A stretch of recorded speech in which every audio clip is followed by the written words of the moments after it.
Payg'ambarimiz aytganlar, Imom Tabaroniydan, Mujamul Kabirdan, uqtulul hayat kullah. Faman tarakaha khashyata sa'raha falaysa minna. Ilonlarni hammasini o'ldiringlar. Kimki ularning intiqomidan qo'rqib ularni tark qilsa, bizdan emas.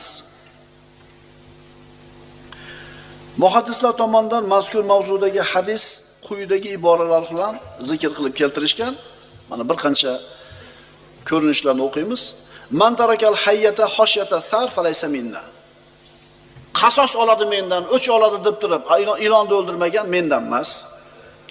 Man ra'a hayyatan falam yaqtulha makhafata talabiha falaysa minna.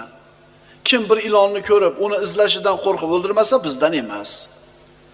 Kimki bitta ilonni o'ldirsa, unga 7 ta savob bo'ladi. Kimki bitta qurtni o'ldirsa, unga bitta savob.